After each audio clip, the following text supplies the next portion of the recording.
Welcome to RPG Book Club, the podcast where we play a little bit of a video game and talk about how it makes us feel. I'm not Sam. And I'm also not Sam. Sam is moving this week, so he was like, hey, I don't want to record a podcast because I'm really busy moving. And we were like, that's fair. So I'm Bernard, and I'm doing the intro. And I'm Trish, and I'm not doing the intro, but I did do the notes. This week, we are playing Formless Star by Splendid Land. The same people who did Franken, another game that you and I talked about a while ago. That was really fun. Yeah, we were like, oh man, we need a game for a bonus episode, and then I heard that Splendid Land had a new game, and we were like, well, we really liked Franken, so. And this game is pretty short, pretty simple narratively, but really fun and cute. Exactly. But before we talk too much about that, we should talk about how our week was. Bernard, how was your week? I played a lot of Pokemon. Good way to spend your time. Yes, I finished replaying the main story of Pokemon Violet, which I hadn't really played since it came out. And really enjoyed it. It's a lot better on Switch too, even though still some of the textures do look like N64 textures. Still, it's rough. But yeah, I did that. It was fun. I like the characters in that game. They're fun. Yeah, they're very fun. I mean, Namuna's easily my favorite, but I think the whole cast is very delightful. That's a really fascinating conclusion. It's really interesting. Yeah. Also, maybe the most queer collection of gym leaders, Elite Four, other main story traders in any Pokemon game. I started playing the DLC for the first time, and one of the main characters of the DLC is so incredibly gay for my main character. I assume if I was playing a girl, he would be straight for my main character, but I'm a boy, and he is extremely gay for me, and it's a lot. I mean, it's just like Demona with me playing a girl. Gay when I'm doing it. Yes. And the DLC is designed so that you can do it at the beginning of the story, if you want. But I'm doing it at the end of the story after finishing the way home and everything.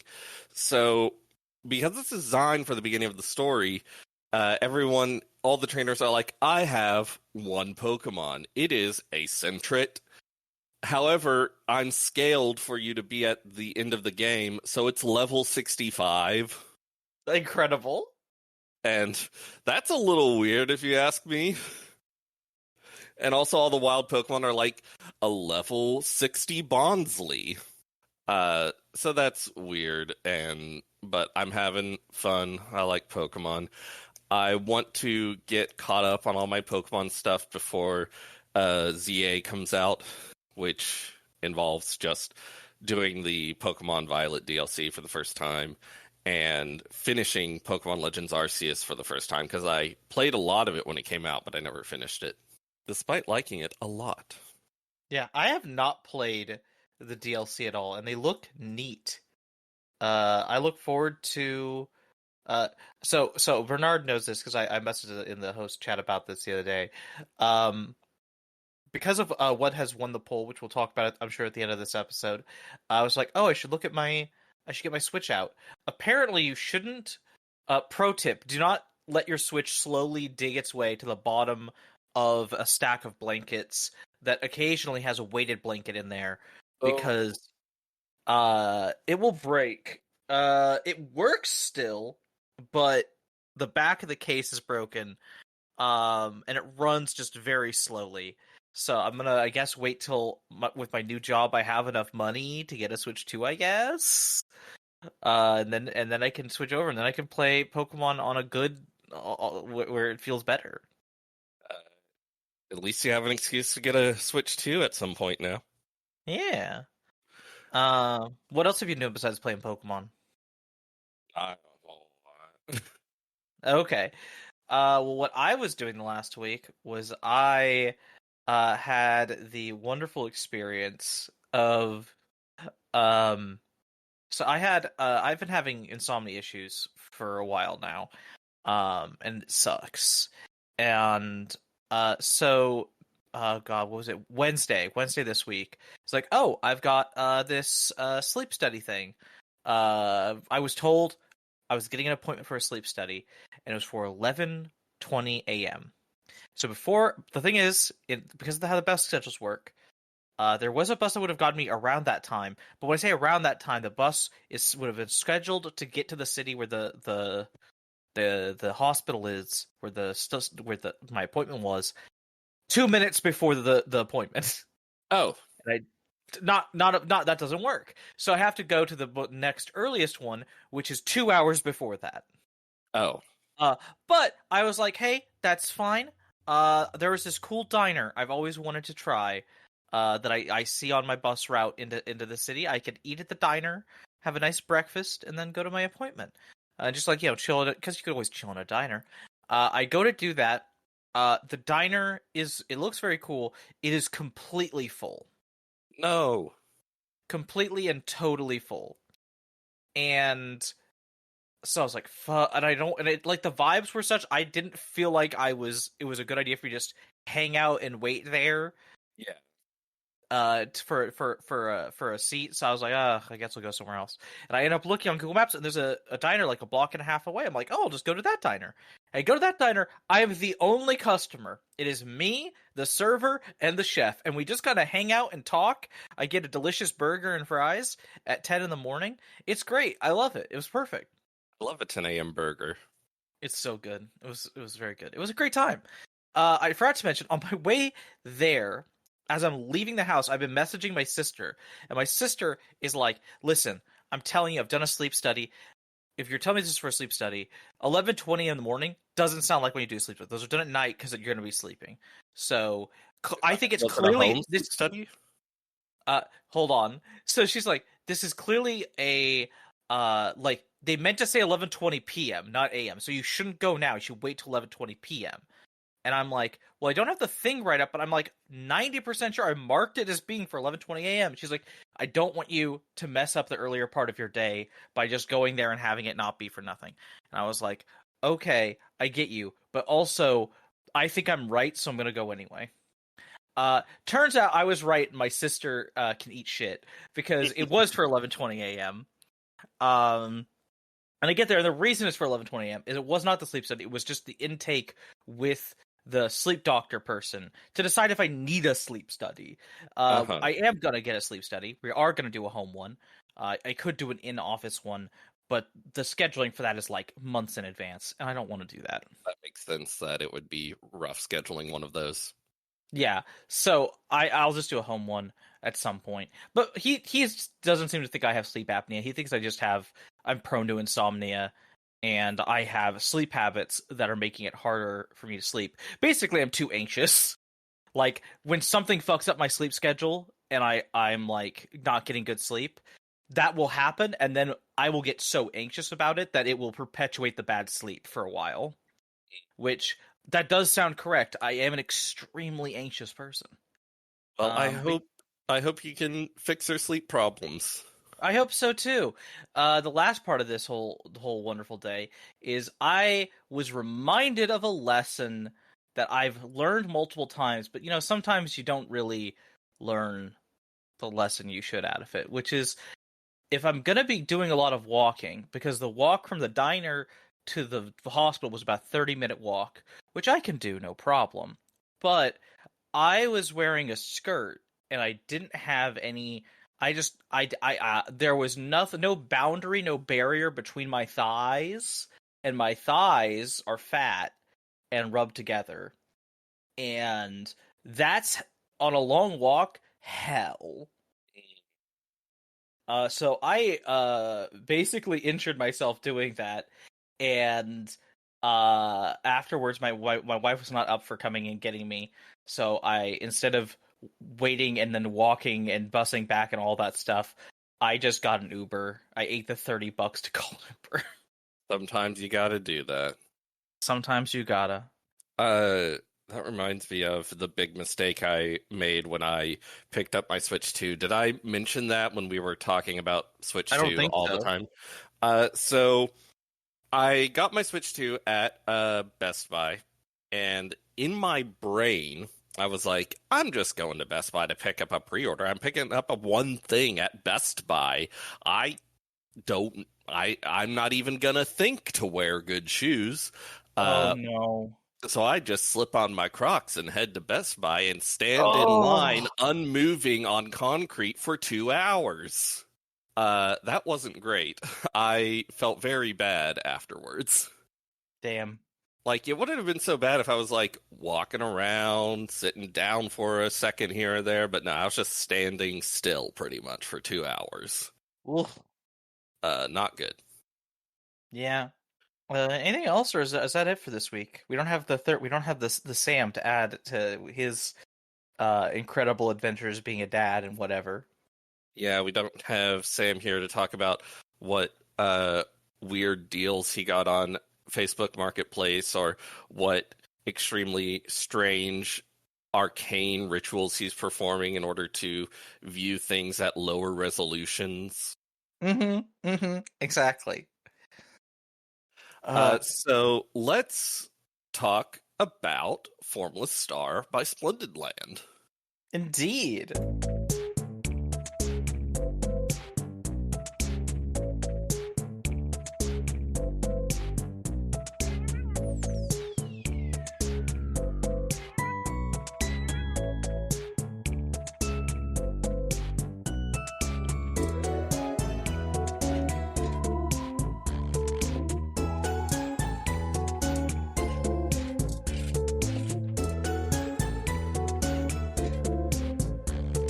We begin our game with a video conference call.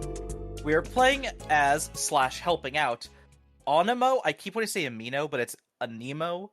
One of 3 astronauts who are on a ship, and we are being contacted by our boss, Windmill. He has reached out to let us know about the planet we're heading to, Formless Star. See, this team's whole mission is to catalog as much about the universe as possible, every planet and everything on it. But this planet is going to make that mission very hard.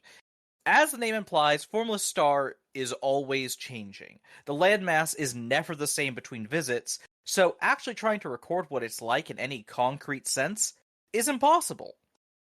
Instead, we're being sent to just get the data for the animals, since they're consistent. There are 60 kinds of animals, and all we gotta do is walk up and interact with them. Oh, and don't worry about the bodies of water or terrestrial obstacles in your way, because you can just hit the spacebar to put down a bridge or remove anything in your path. Every time you leave the ship, a whole new terrain is generated, unique in layout every time, and you can explore, and you find the animals. Of course, you're not alone in this. You have your fellow astronauts Vane and Turbine, but let's be honest, you're going to be doing all the actual work here. Turbine complains like she does a lot of work, but I love that between this game and and between Turbine in this game and Condor in the last game, we have apparently Splendid Land really likes making women main characters who I don't realize are women until someone uses the she pronoun for them, and then I fall in love with them. So yeah, you just go around, find animals. You only need half, you only need 30 to call it good enough and head home, because your boss is a real cut corners type of guy. But if you're like me, you kept pushing and pushing to get all of them. it takes like an hour to catch them all, so It's true. It's not a big commitment. And also, it's made a lot easier if you're able to find Sylvia, who is an animal that was originally a spaceship, and she is happy to lend her help by giving you a ride on her back, which makes She is a wonder of nature, and I'm so glad she exists. Same, she's so good. And also, after your first time finding her, she will always respawn near your ship. So, if you do manage to find all 60 animals, you will then have a chance to meet the 61st animal, the secret 61st, the Mew in our Pokemon analogy, who is just hanging out near your ship now. Shape! Shape is the creator of this planet, an amorphous being who made the planet basically just as an art project. She didn't do it so people would visit necessarily. It was more just for herself. But now that someone has gone here and has found all her animals, she just wanted to tell you that she really appreciates that. When you're ready to go home, that goes smoothly. Credits roll. Until after credits, when it turns out that the normally gloomy Turbine's strange new good mood is because that's not Turbine. That is a shapeshifter animal you found earlier who has taken her place. And she is still back on the planet. However, it's not all bad, because she's not alone. She finds Shape, and tells Shape that she likes her planet. And they hold hands and are kind of gay for a little bit while they wait for you to come get her. And then Anemo even thanks you for helping out on the mission. The end! It's not a long game. It's not a long game, but it's a very fun game. Yes. Should we just go to memorable moments? I have a feeling that section will be longer. I think it will be, yeah. Okay, memorable moments.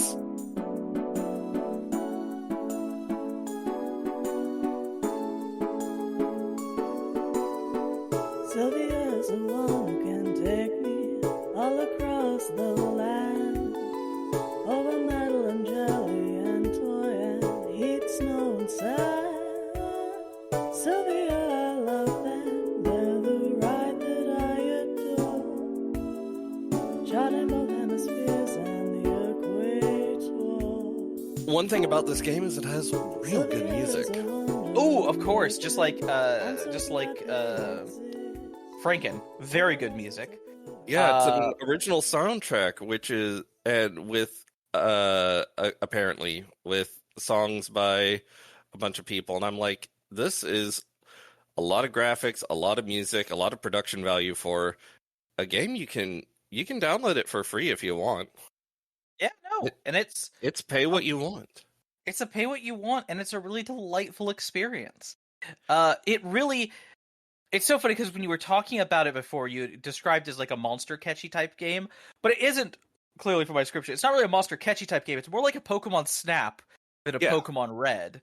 Like, it's about just getting to see the monsters and interact with them, and that's fun, especially when you combine it with, a Minecraft Dwarf Fortress style terrain generation system, because doing that and then removing any, like, there's no resource system here. There is no, oh, you gotta do this to get over here. It's like, no, it's completely free roam. You want to get over to that island? Put down some bridges. You're there now. And or if you have found Sylvia, you can just ride Sylvia, which gets you around faster.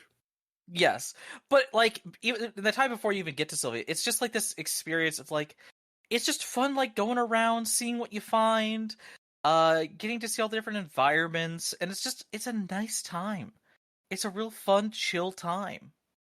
Yeah, every animal you interact with has some little funny animation, and then has a Pokedex entry that you read, and it's funny, and it's really good.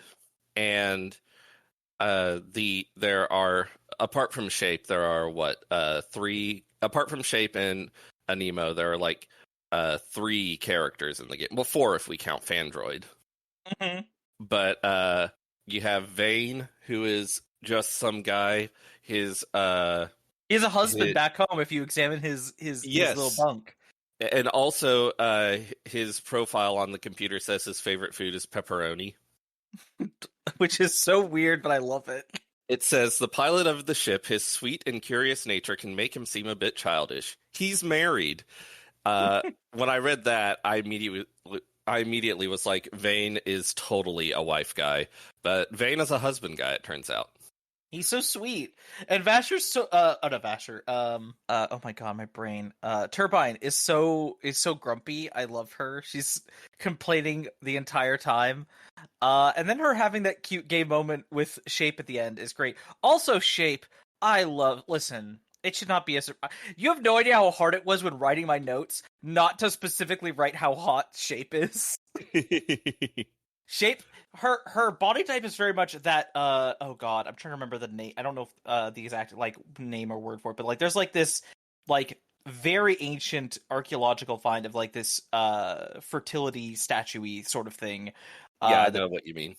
Yeah, and, like, she has that body shape, And she's gorgeous, and she's wonderful. And I like when art is subtle, but also sometimes I like when a piece of art at the end just says, hey, here's what the piece of art is about. And I'm not going to be subtle about it at all. And I like when the game creator wrote an avatar in to be like, hey, I just made this game because I wanted to. But you appreciating it and taking the effort to explore all of it, that means a lot to me, and I'm really happy you did that. yeah, And it's like, yay! It's really sweet, a little poignant. It's nice. Mm-hmm. Let's talk about some of our favorite monsters that show up in the game, because there's a lot of really fun monsters. Yes. I have the game open on my computer. Ooh, I'm not at my usual recording computer. If audience, you notice my audio quality is slightly different than normal. That's why I'm at the computer that I played the game on, so that I can open the game and look at my Pokedex. I like that they're just called animals. They're not aliens or monsters. They're just, it's animals. Even when some of them are very much aliens and monsters. One of them is called Alien because it's not from Formless Star. Yeah. There's number 33, the Lunar Dreambird, number 34, the Solar Dreambird, and number 33.5, the Eclipse Dreambird. Yes, because when you look at them, there's a whole argument that gets made about, like, wait, so if these two, because you examine one and you examine the other, and then they immediately fuse together into the Eclipse Dreambird, and you immediately call up your boss to be like, hey, this happened, what the fuck do I do? And he's like, so is this like one animal that splits itself into two? Is this three separate animals? Let's just go with it's two animals, and the third form is like an in-between thing. Who cares? And I round so the third form is like a half animal, and I round down so you don't get credit for it. Mm-hmm. Windmill is very funny. Windmill he has such the energy, just like, what the answer is always what gives him the least amount of work. Uh-huh. Also, there are those scenes at the beginning and end where it's the conference call between Windmill and the other people. I enjoy that if you look at the usernames for everyone on the call, Turbine has their microphone off. Yep. Of course she does. She's not involved. And I'm like, same. I get it.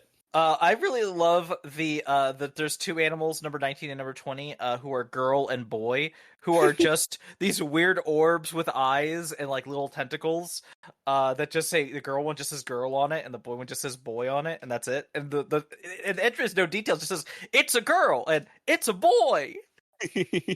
Yes, I like them. There's Joe 219. The description is, it evolved from old radio equipment.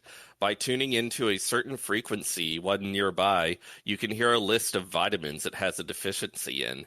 And when you interact with it, there's this like weird distorted voice that says like omega-3s.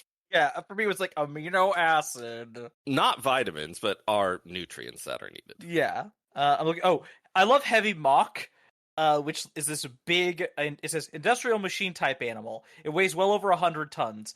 Contains a weapon called the Millennium's End Beam, just in case. And when you interact with it, it fires the Millennium's End Beam out into the sky for no reason. It's so good. I really like, there's another pair called Norther and Souther, who are these weird magnet ones that they're always in the same place, no matter how your map generates. They're always going to be at the far north and the far south of the map, because they just like the poles. And you can continue interacting with them, and every time you do, a different metal thing flies from off screen and attaches to them. Mm-hmm. Somewhat helpful technically, but not nearly as helpful as Sylvia. There's also orrery, which are these weird circular things that are, I guess it says they're ring shaped. When you interact with them, they pick you up and they fling you somewhere else on the map at random. That was the first animal I found, and so I was still getting my bearings, and I got flung somewhere else, and I was scared. Oh, do you know what the last animal I found besides shape was? What? Number 56, Lucky, which is a dice that just feels like appearing if luck is in the air. So it literally just will show up rarely sometimes. The last animal I found was Yazabi, which is the shapeshifter that turns into Oh, Turbine. And understandable, because you doesn't show up as an animal. You have to talk to Turbine.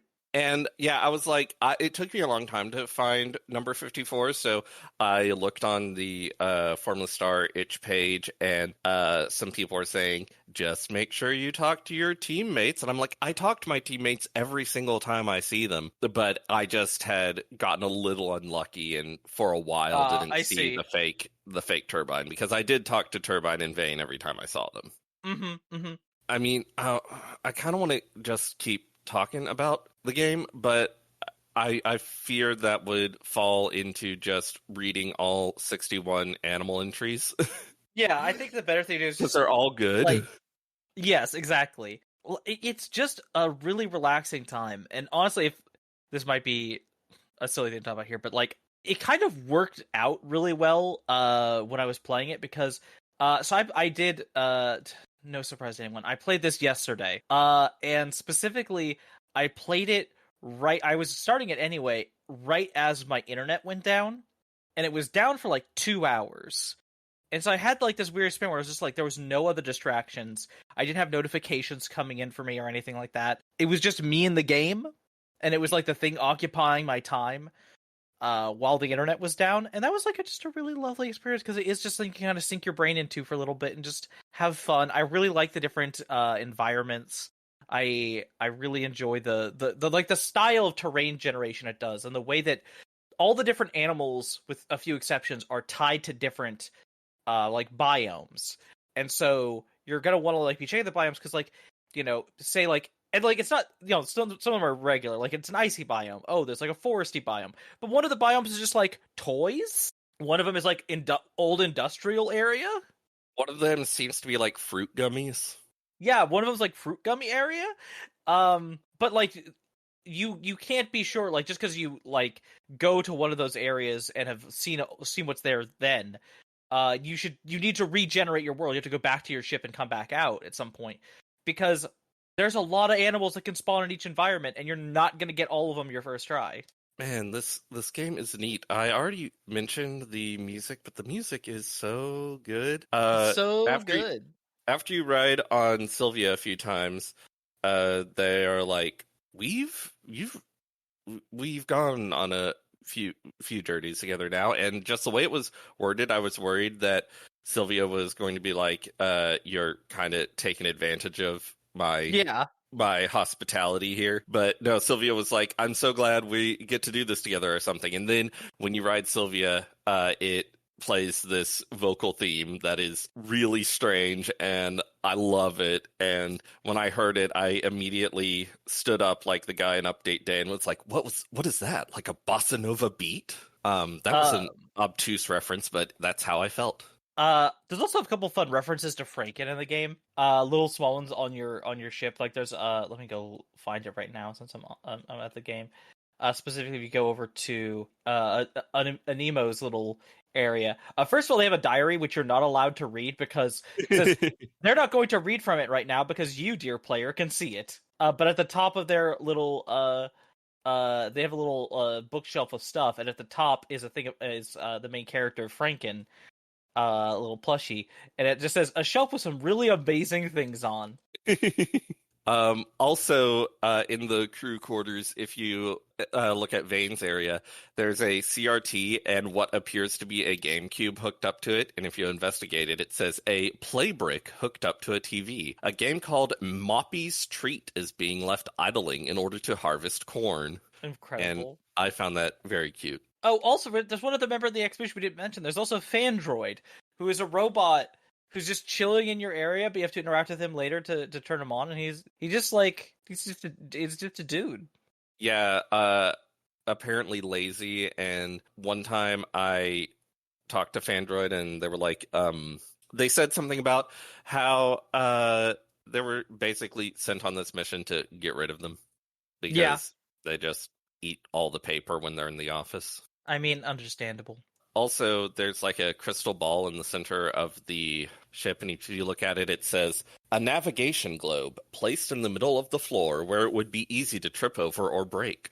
There's just so much fun stuff in this little game, and There like is. It's every bit of delightful. writing I enjoyed a lot. Yep. Also, Anima's very cute. Anemo's so cute. But yeah, I can't think of anything else to really talk about with the game. You wanna call it there, really? Yeah, I think we've been recording for about half an hour. That's honestly longer than I thought. Yeah, I think But- that's as much as juice as we can squeeze out of it. Yeah, it's a simple game, but it's very cute and beautiful. You should play it. and Yes. So go to splendidland.itch.io/formless-star. I'll probably remember to put a link in the episode description as well. So we have a new game next week. We are starting another game.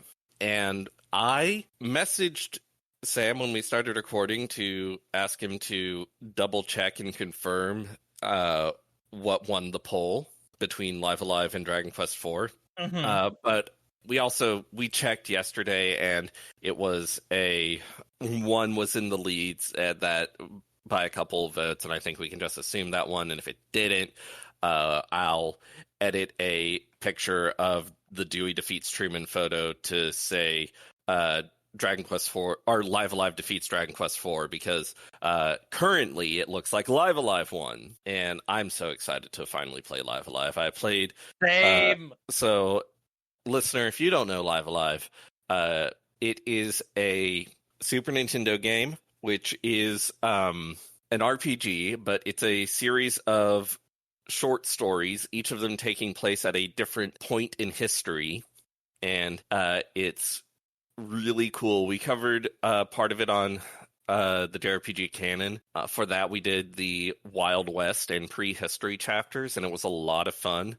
I never got around to playing the rest of the chapters, but now I'm going to do it for the podcast. And there is the original was never officially localized, but then they made a remake of it, an HD 2D remake, which I didn't think Octopath Traveler looked particularly great. I think they went too hard on the filters and effects and stuff, but I think Live Alive HD 2D looks fantastic, and I'm going to be playing that version. I think we all are, but I can speak I'm going to for play that myself. version. I'm playing that version, and I'm also going to be playing the Super Nintendo version. Nice. It's not a particularly long game. We're thinking it'll be 6 episodes, and they won't be as lengthy as, say, a Persona 3 episode. No. Yeah, that's going to be a lot of fun. We have to decide what chapters we're doing for the first episode, but I'll put that in the show notes in the episode description so that you can know what to play if you want to play along, because you can do the chapters in any order. Yeah. So yeah, I'm really excited for Live Alive. I was sort of pulling for Dragon Quest IV, but then Live Alive won, and I was like, oh man, I'm so excited for Live Alive. I mean, yeah, it's truly a poll where we win no matter what. Yeah, which is nice after the last poll where, Uh-huh. I mean, I'm glad I played Drakengard, but we did lose. We did lose. That was an unequivocal loss on our part. Yeah, I don't regret it, but yeah, could have gone better for us. So that'll do it for the week. If you like what you heard today, head over to rpgbook.club, where you can donate to help support us. If you do, you can get some benefits. At $1 a month, the Gadabout tier gets access to our bonus feed, where we have after shows for every episode, as well as bonus seasons of the show that are backer only. We might get around to finishing up some of those now that Sam is going to be done moving. We'll see. At $5 a month, the Warrior tier gets the above, but also Sam says their names at the end of every episode unless he's not here. Like this: Frost Terror, Dragon Slayer 19, Freddy Rodriguez, Aaron524, and Jfro Prime. And at $20 a month, the Luminary tier gets all of the above, plus a one-sentence shout-out to whatever they're passionate about. Shout out to L. Tantivy, who wants you to check out Aftermath.site, a worker-owned, reader-supported news site covering video games, the internet, and the cultures that surround them. Shout out to Keldronis, who says to check out Podcasters Assemble, a documentary-style crowdsourced movie hype/rewatch podcast. Every season, podcasters from around the world are assembled to review, reminisce, and riff on a popular franchise. Shout out to Vimk, who says, she didn't look up when heavy, stumping footsteps sounded on her tier, or for the rattle of rusting armor and the rusty rattle of breath. And It's Claire Time says, so choose a color to live by. Your goal, your faith, your virtue. Give it all. Be the best, 'cause nothing less will do. You can rule the world with colors flying high. Happy Pride. For RPG Book Club, I've not been Sam. I've also not been Sam. Toodaloo, folks. Bye-bye.